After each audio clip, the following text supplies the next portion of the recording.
Hi guys. Sabi mo gusto mong malaman yung pagluluto ng ng tinola. Una, edi bumili ka ng isang buong manok. Pagkatapos ngayon, yung buong manok na yung na-dress na Tapos ngayon, anuin mo, hiwa-hiwain mo. Pagkatapos ngayon, hiwain mo yung gusto mong laki. Kung gusto mo prito, anuin lahat,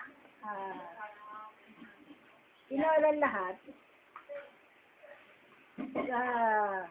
hati-hatiin mo, tira-tirasuin mo sa gusto mong laki.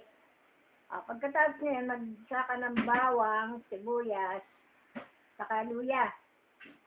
Tapos, pag nakagisa mo na yon, lagay mo yung lahat ng manok. Ano mo, pakuan mo muna, papulayin mo doon. Ngayon, pag mapula-pula na, lagyan mo kaunting tubig at saka patis. Ngayon, takpan mo. Pag medyo nakulo na doon, dagdagan mo na yung tubig na ilagay mo. Yun na yung maging sabaw mo. Ngayon, pag kumulo na yun, tikman mo. Pag yung manok, palambutin mo. Pag malambot na yung manok, lagay mo na yung sayote o papaya, kung may papaya kayo dyan. Pero sabi mo, wala kayong papaya dyan. Sayote.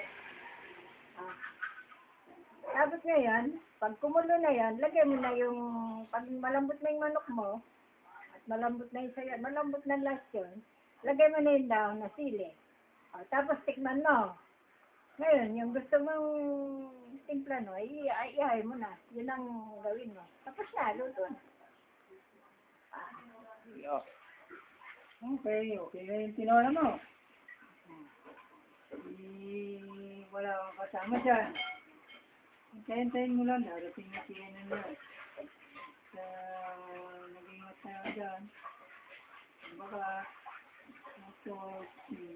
bukas pala, pinin na ni Timmy. Pupunta kang Santo Domingo.